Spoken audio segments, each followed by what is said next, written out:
Hey, Emily. Hey, Stephanie. You want to do a podcast? Absolutely.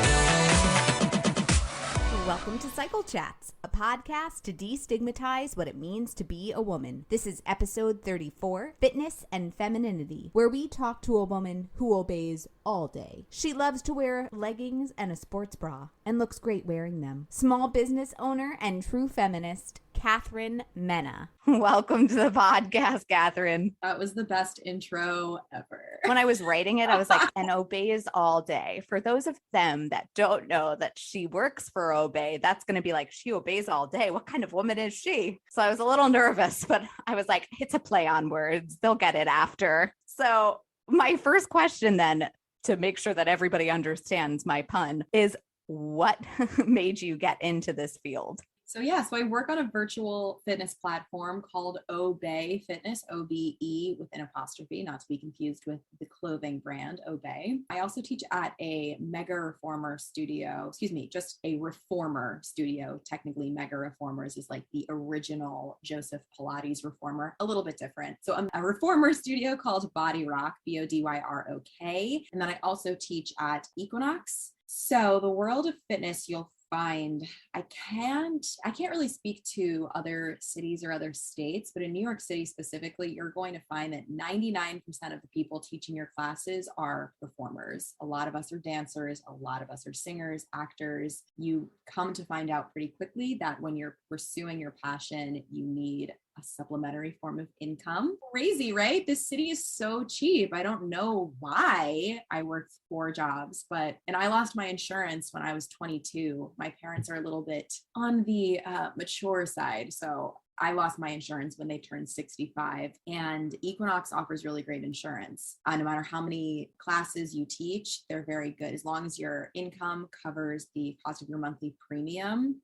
you're good to go. So that was honestly, initially, I was like, I need insurance now. What skill set do I have that I can apply to a job where it doesn't require me to work a 40-hour minimum, because then I won't have time to go to auditions. And up to that point, I had been doing the only thing I could think of that wouldn't consume my days, which was bartending. And it was extremely good money, but so exhausting. And now I'm 29, but at the time I was 22 and I was stuck in a 90-year-old's body. I do not like to stay up past 8:30 p.m. Like if I'm in my pajamas at 7, that's too late. So I was starting work at 10 and I would get home around like 4 or 5 a.m. So once I picked up classes at Equinox, I was able to cut back on bartending a little bit. And then from that, I was like, I really, really like teaching fitness. It's a really diverse community, specifically in New York City. Like fitness really isn't off limits to anyone who wants it in their life. You know, there are, of course, exceptions to that rule, but if it's something you're interested in, it's accessible in New York. There are thousands of studios, and really it's very inclusive. Like there's so many different options financially that you meet a lot of interesting people. And I was like, I really like this. I like how many doors this is opening. I like how many people I'm meeting. I really enjoy teaching. And so from there, I started pursuing other studios. And then during the pandemic, obviously, had no work.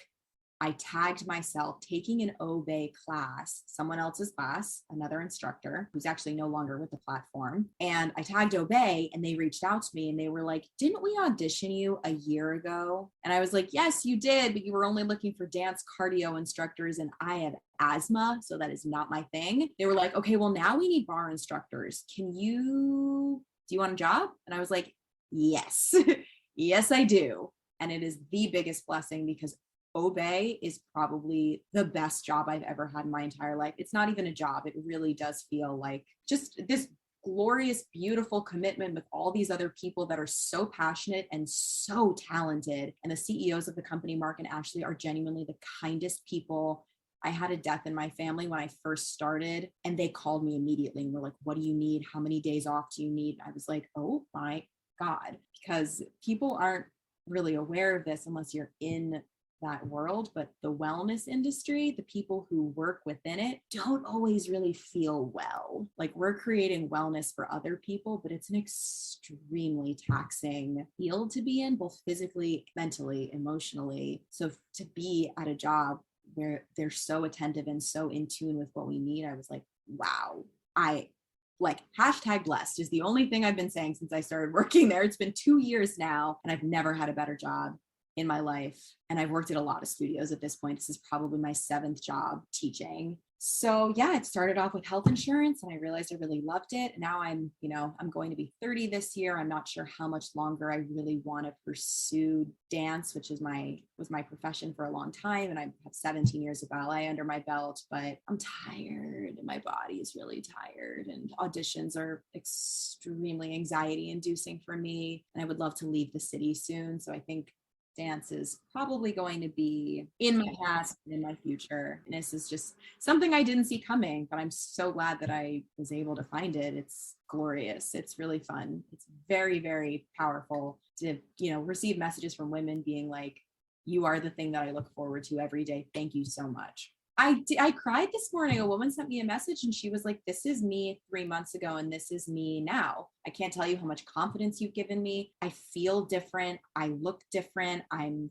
acting different. And people don't know what exercise really does for a woman, specifically with your hormones and how much it can help balance your cycle. Syncing is very much a thing. Working out in tune with the phases of your cycle, which would require women to understand their cycle, which I know a lot of us don't. And by no fault of our own, wasn't taught to me when I was in school, that's for sure. I had to have some serious issues to be like, what's going on inside my body? But yeah, I mean, working out is one of the best things that you can do to feel joy and feel power. So being a part of that, it's awesome.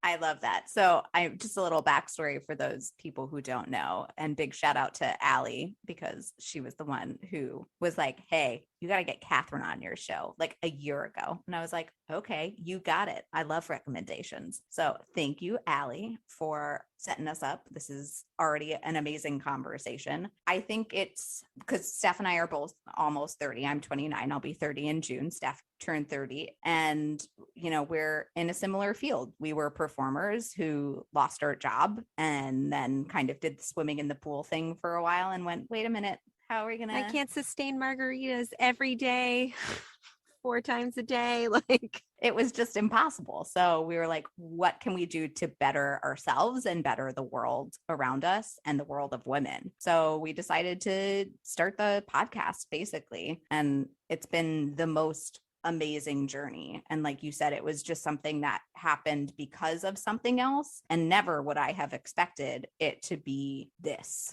And no, we're not making money. We get that question all the time. Are you making money? Because then it's not a job. Okay, sure. Whatever it is. yeah, we get that one a lot. I'm like, man, that's not okay. Okay, you can sit and watch me do all the hours of editing that I have, but sure, no worries. But just the pure joy that I get getting to connect with women from all different walks of life and then walk away from the conversations feeling more empowered myself. It's the best gift that I can literally give myself and other people. Yeah.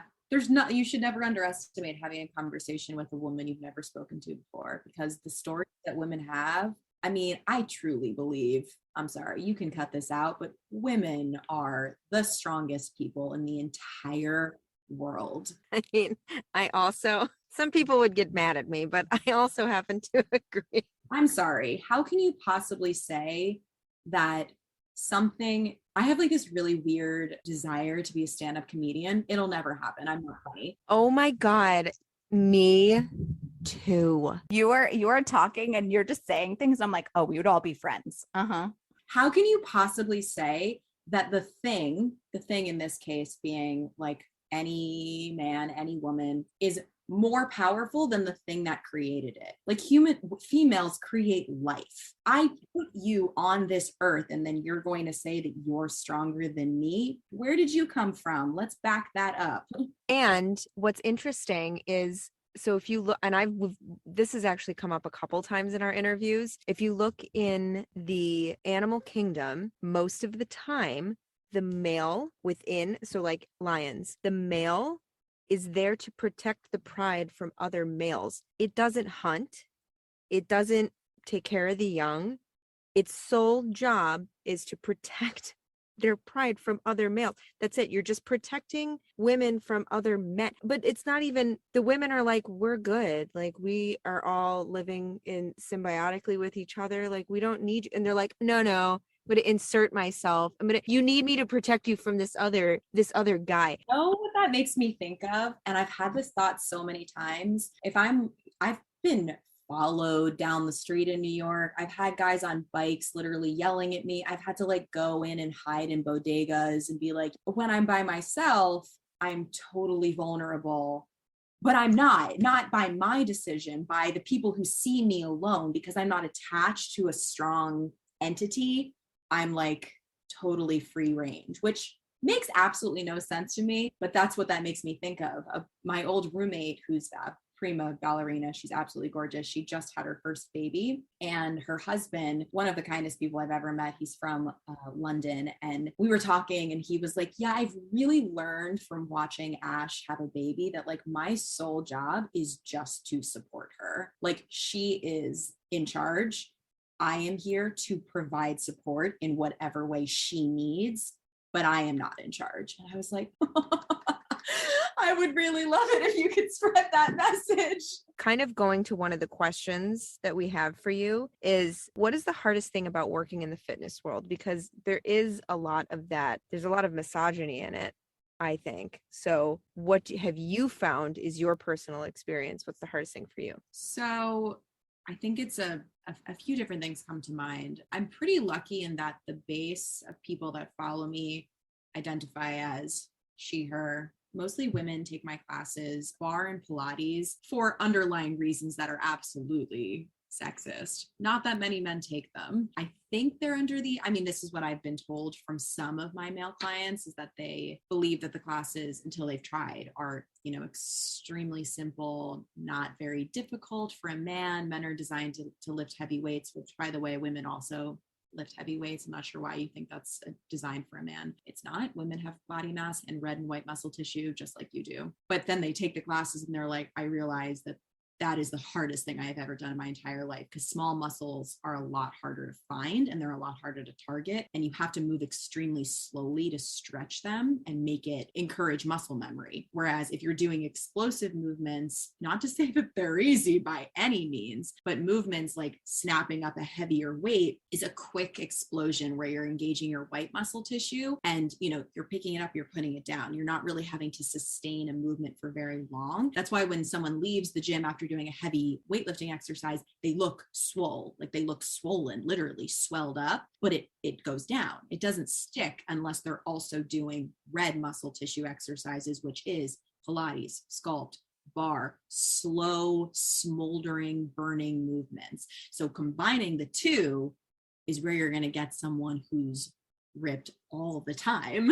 So when very few men do come to my class, I can literally, the other day I did it at work, I named the 6 men that take my Pilates reformer classes probably the hardest workout that exists.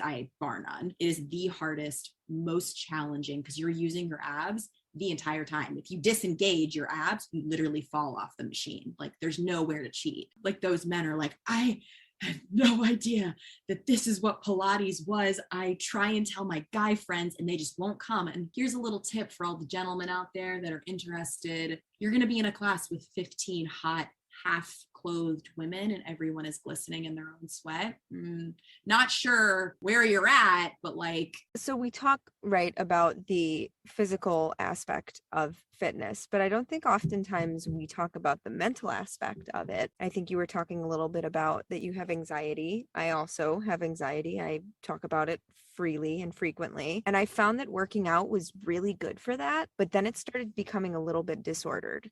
So where's the connection? So how does mental health connect with fitness? Absolutely. I'm sorry, I don't think I fully answered your last question about what I find wrong with the wellness, but definitely the misogyny that comes along with being like, oh, you teach barre and Pilates, like you're so small. And I'm like, no, that's just my stature. Like I don't compare what I do to what I look like. Also, I don't have to take all the classes that I teach. If I was taking the 15 classes a week that I was teaching, I'd look a little different. I would also have to be eating like a lot more carbs. But yeah, so definitely like that, assuming that barre and Pilates and sculpt and all these like lightweight, high repetition is easy, because it is not.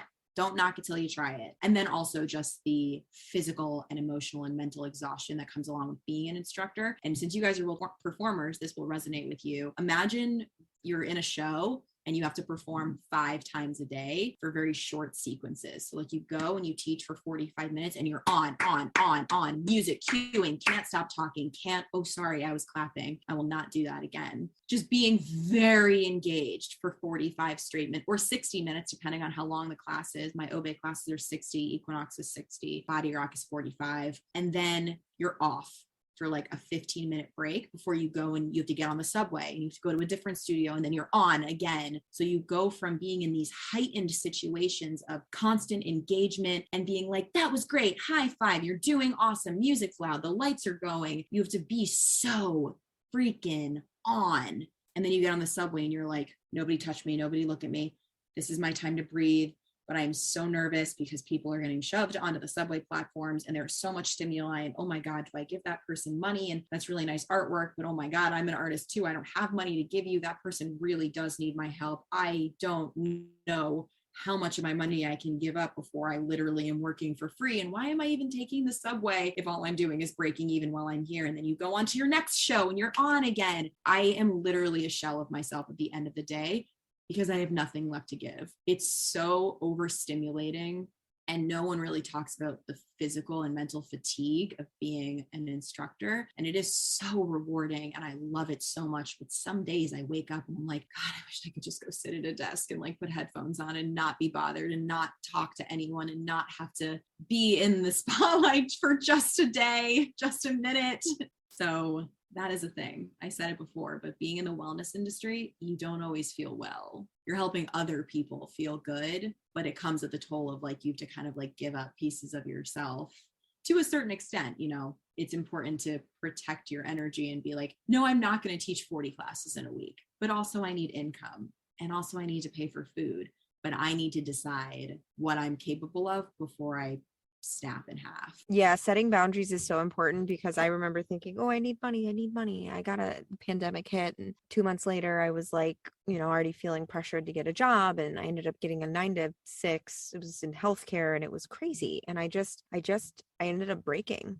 And because I was like, I got to get money and I have to make all this money and I have to live up to all these expectations. And the money I ended up making there is paying for the hospital bill that I ended up getting from quite literally having a mental breakdown. Don't push yourself to the point where you are now knee deep in disordered mental health. It's not worth it at all. I will never, ever sit at a desk and push myself that hard again, ever. I don't care how much money you're giving me. That's why for me, it's like hustle culture is not worth it.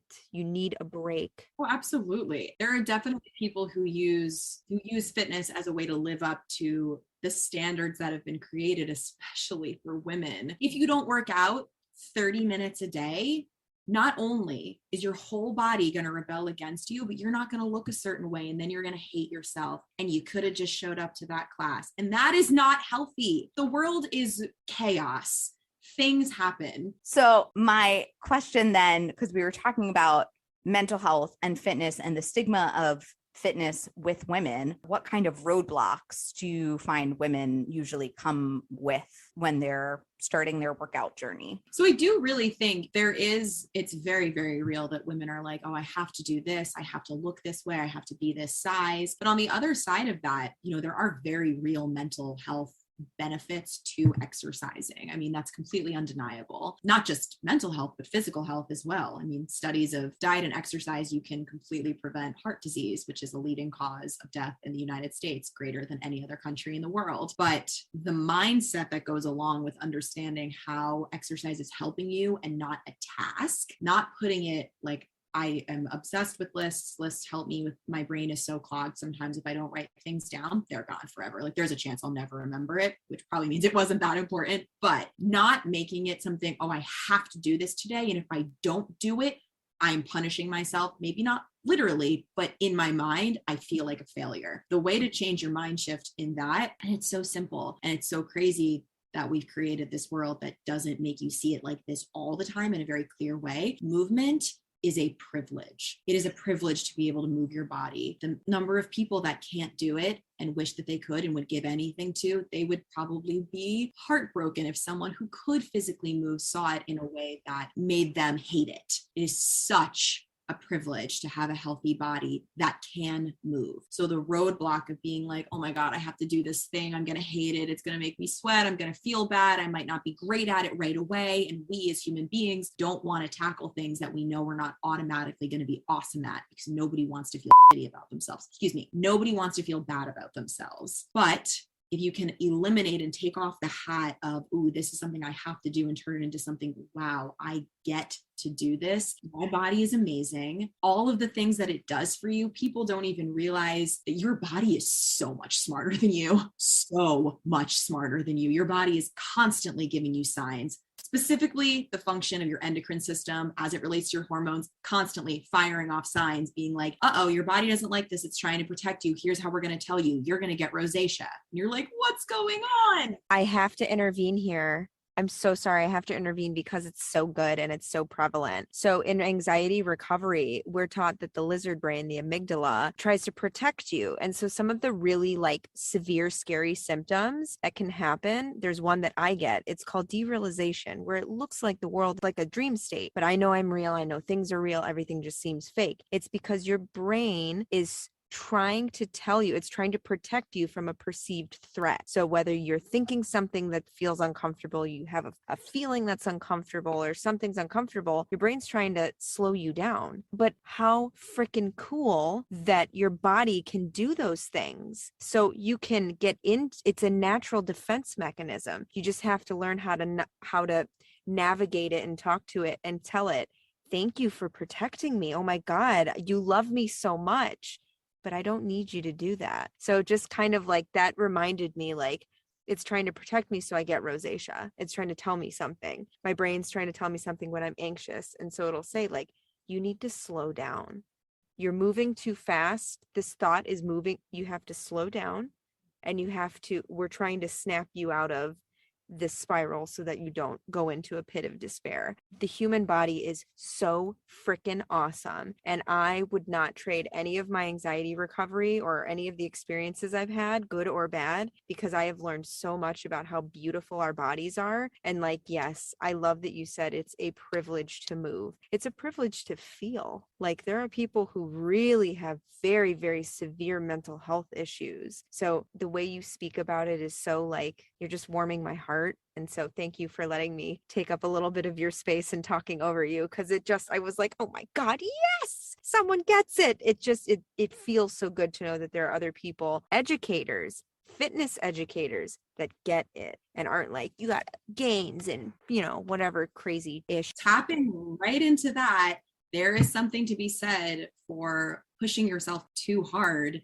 I mean, quite literally, from like an endocrinology, I can't pronounce that word. Your hormones will steal from one another if you are pushing yourself too far in a workout. If you're going so hard and you're physically and mentally and emotionally not in a place to be doing that, or maybe you're at a point in your cycle where your body doesn't want that. It's already working hard enough to do something else. Maybe your progesterone levels just severely dropped. Like when you're menstruating, you're supposed to give your body a lot of extra grace, do soft movements, try yoga, stretching, Pilates, like at max. But if you're doing something extremely hardcore, your hormones start to steal, which I'm sure you guys know, they steal from one another and they throw everything out of balance. And that is not what your body wants. So instead of being like, oh my God, this thing happened, I'm mad at myself, I need to be punished, I'm going to sweat for the next 4 hours and I'm going to feel great afterwards, because the truth is you're not going to feel great afterwards. You just pushed yourself farther down a hole instead of listening to the signals that your body was giving you and saying, I'm going to be extra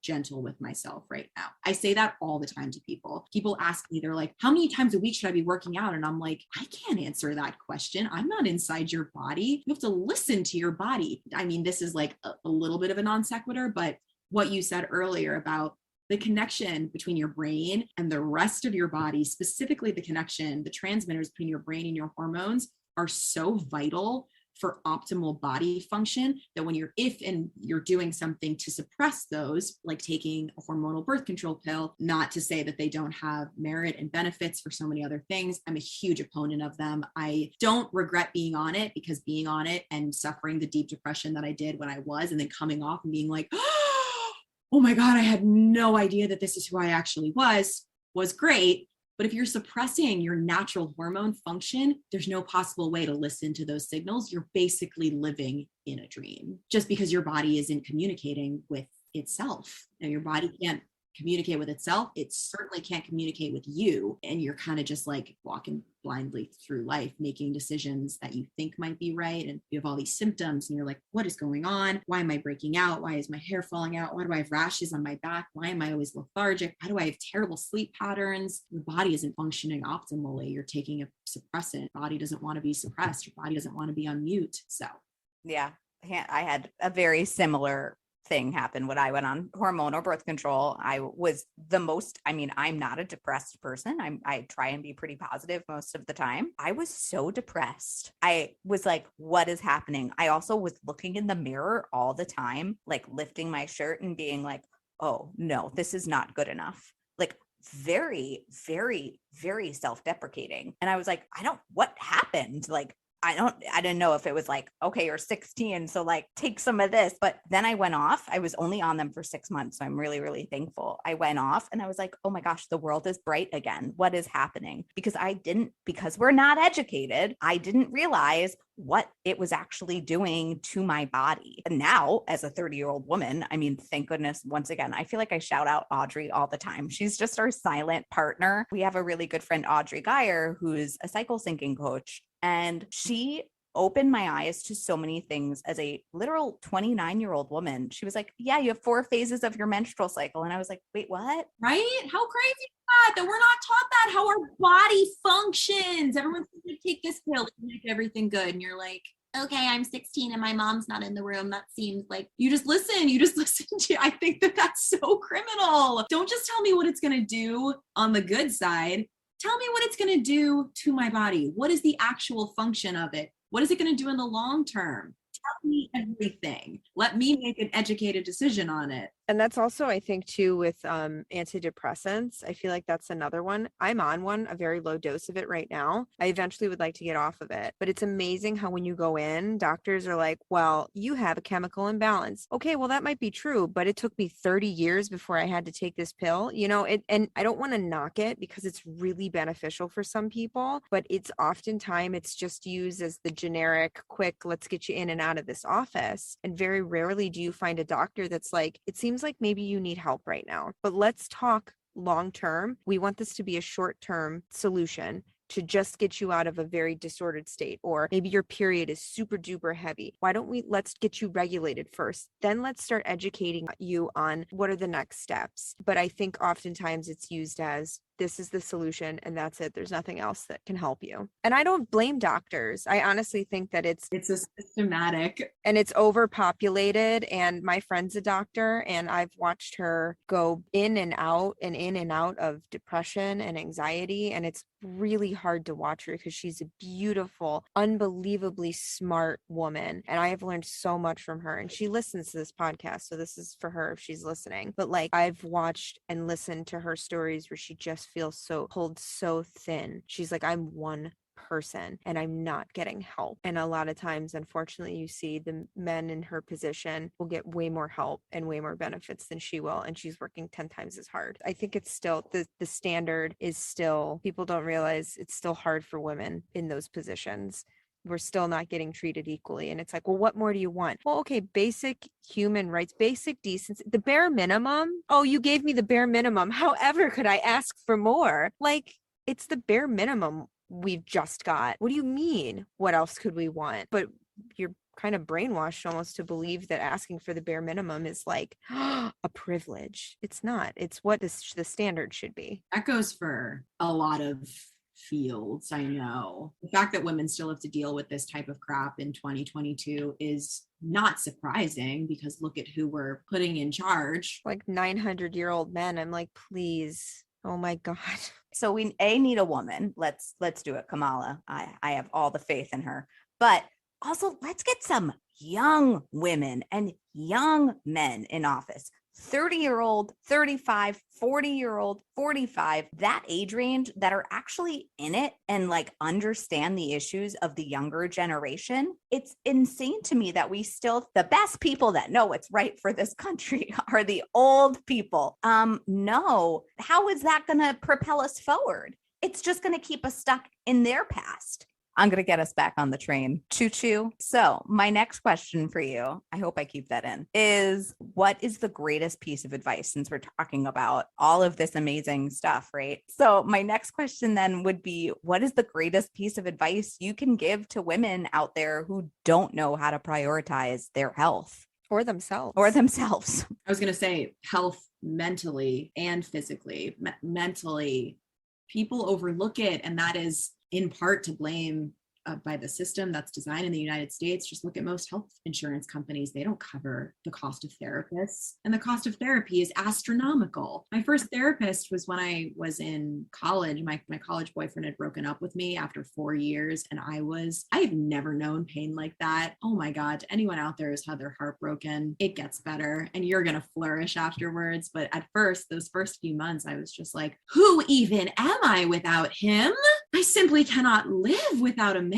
And someone to consistently stroke my ego, not like he even did that. I saw a therapist and it was like $245 for an hour. You know, I was paying out of pocket for it. And then luckily on campus, it was free. So when I went back to school, it was free to see that person. But then after, when I was living in the city and I was like, wow, this place is really overstimulating, I need a therapist. And again, it was like $225, and that was off of a NYU campus. That was considered like affordable. So the advice that I would give is that you cannot wake up every morning and expect perfection from yourself, because that is unsustainable and it is irresponsible for every single system in this country and in the world that leads you to believe that it is possible, because it is not. And that is okay. If you wake up with a zit, you're a human. If you didn't work out that day, you're a freaking human.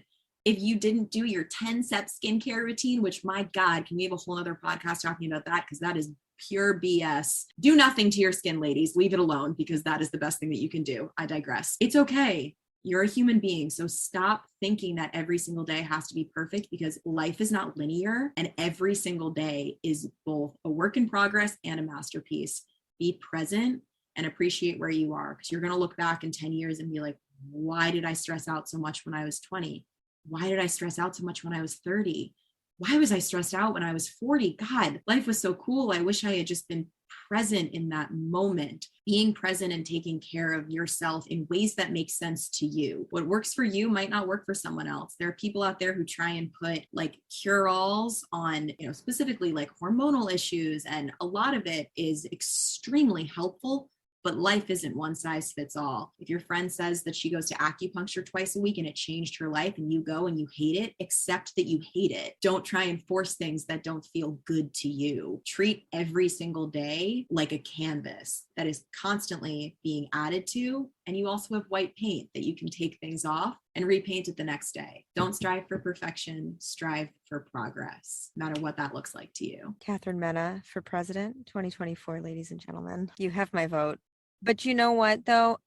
And that's another thing, too, right? When you wake up in the morning feeling like P. Diddy. No, I'm kidding. When you... Yes, to the 90s kids. Keep going. No, when you wake up and let's say you're feeling like, oh, I'm in a setback. No such thing. There's no such thing as setback if you are viewing your progress through a different lens. So if you are having a particularly hard day, but you, instead of retreating to the couch to hide, got up and took yourself on a nice gentle walk through the neighborhood, even if it's just 10 minutes, you didn't have a setback. You had progress. It's little steps. And I think people forget it's not about these big monumental gestures. It's little things. It's the quiet stuff that we don't notice. And it's the small, subtle shifts that over time create the big picture.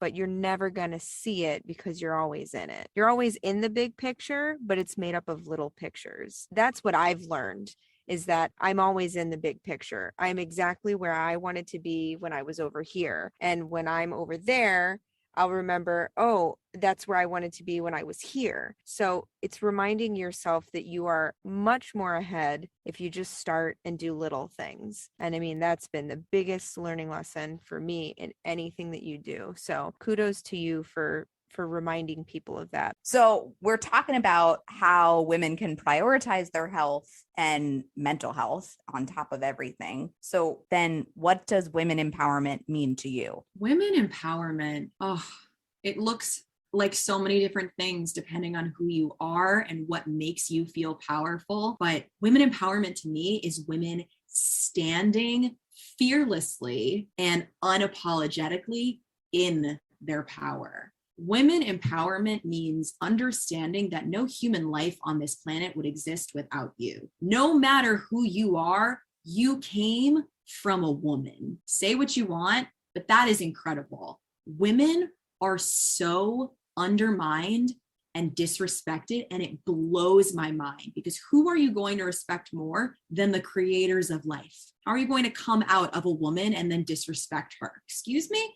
I'll put you right back in there. Thank you very much. So women empowerment, if there's a moment in your day that you have something that you need to do or say, do it, and do it unapologetically. So my last question is, what advice would you give your 15-year-old self? You're fucking flawless. Stop letting people make you feel like shit. I mean, yes, I needed to hear that too. Hang on. I'll say it in a nicer way. Everything in life is temporary, both good and bad.